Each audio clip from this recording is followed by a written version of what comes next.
Are thin phones a fad? Well, this suggests they're not. 2025 has been the year of the thin phone. The problem with that is that most thin phones are terrible when it comes to battery life, and there's always compromises with the camera system which are really annoying. And that's been the big thing for me, having to go from having multiple lenses to one lens and then missing out on the ultra wide and all that sort of stuff. Motorola this year launched the Edge 70, and this promises to fix those things. And I thought, what way can I test that? Maybe I'll take it on a great big hike and walk out into the wilderness and see how many days I can survive on the battery with this thing and see if the camera holds up and all that stuff. And then I thought, no, hang on a minute, Mark. You're a 45-year-old dad of one with a 6-month-old puppy, and you live quite a regular life. So I thought, instead, let's just use it for an entire weekend and see how it goes. See if it's annoying, see if it just works. This is what I discovered.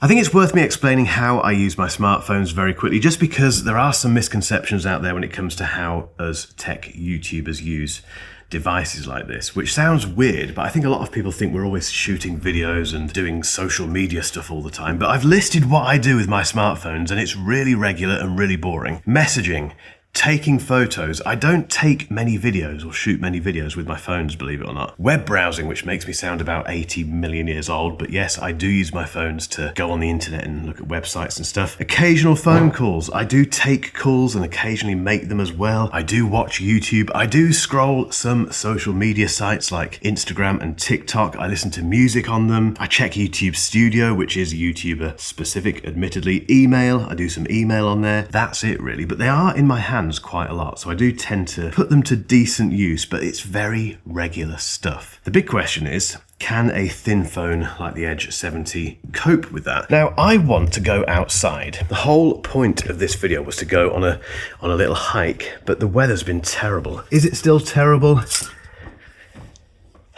Let's brave it. It's actually not that bad. Anyway, the Edge 70 is 5.99 millimeters thin, so it's just under 6 millimeters. And there's been a lot of talk about which thin phone is the thinnest, and it's so boring. These are all very thin phones, and the Edge 70 is definitely in that class. It also weighs 159 grams, and that is incredibly light. Trust me, it's light enough for anyone, I think, really. The one thing I did notice with the Edge 70 over the weekend is that it's just so easy to carry around. You don't notice it in your pocket, you can put it in bags and not worry about it. On that note, it's got Gorilla Glass 7i on the front, and the frame is made from aircraft grade aluminium, so it can take a beating as well. The other thing I noticed over the weekend is just how good that display is. So it's a 6.67 inch extreme AMOLED display with a 120 Hz variable refresh rate and 4,500 nits of peak brightness. It's also Pantone validated and has a water touch feature. So again, if it was raining now, it wouldn't matter because my fingers would still do stuff on the screen, which is fantastic. More importantly for a lot of people is the fact that the Edge 70 has stereo speakers. It even has Dolby Atmos, which is impressive, but I know from having done this for 6 years that having stereo speakers on a smartphone is very important to a lot of people, and there are some thin phones out there that don't have 2 speakers, let alone stereo, which is what you get from 2 speakers. But you get the point. It's got stereo speakers with Dolby Atmos and a fantastic display. Very quick note on performance. If you're wondering, it has the Snapdragon 7 Gen 4 with 12 gig of RAM and 512 gig of storage. I don't do any gaming on my phones. I don't benchmark them or do any of that stuff at all. What I can say is, and I say this all the time, but it's true, the performance in everyday, normal person stuff on the Edge 70 is fantastic. It's smooth, it's fluid, it never slowed down. It's got all the AI stuff if you want that as well. It just works. But let's get on to the stuff that really matters with these thin phones. Battery life and camera, starting with the camera, to make you wait for the battery stuff. What I'm going to do now is show you a bunch of photos from the weekend I spent with the Edge 70, and please don't judge me. Yes, a lot of it involved drinking Guinness, but I did do some regular family stuff as well, which was just walking around, taking photos of my son, of my dog,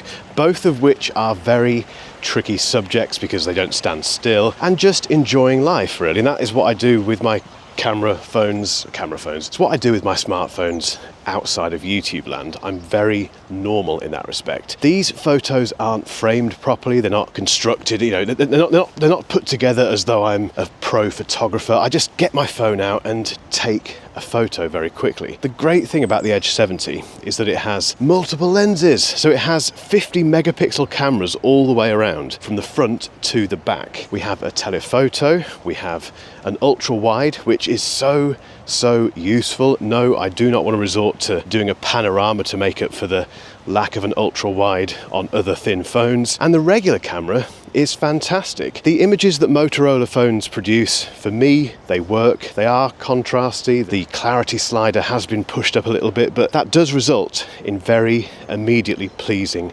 photos. But it's the flexibility of the camera. It's the fact I can switch between focal lengths on a thin phone and not miss out. Battery life, the bit you've been waiting for. So normally in thin phones you have to sacrifice battery life because they're thin and they can't fit a great big, 7,000 milliamp hour battery in the back of them. The battery in the Edge 70 is a 4,800 milliamp hour unit and it's made from silicon carbon. So immediately it's not tiny by any stretch, but it also has the latest tech. It's made from that silicon carbon thing which everyone's talking about in 2025 and will talk about in 2026, and there's some brands that haven't caught up with it yet. I'm glad Motorola has, because I charged the Edge 70 to 100% on the Saturday morning of that weekend, took it off the charger at about 7 a.m, and by Monday morning it still had 26% remaining. And just to be clear, it had a SIM card in it. I was doing all the stuff I mentioned earlier, including shooting lots of photos, using the screen a lot for 2 days. I think I even set up another phone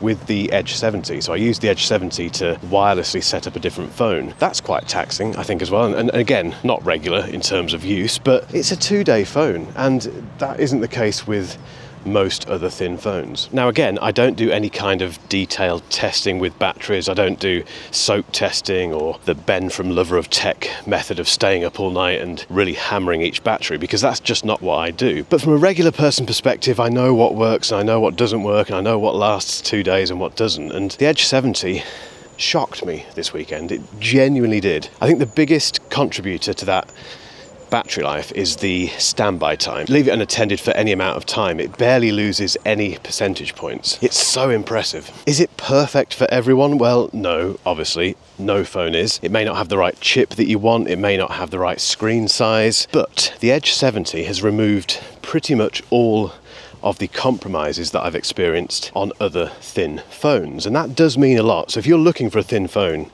in 2026, it has to be on your list. I used to think of thin phones being like foldable phones, being very niche, very, you have to want them. That's not the case anymore, and that's a good thing.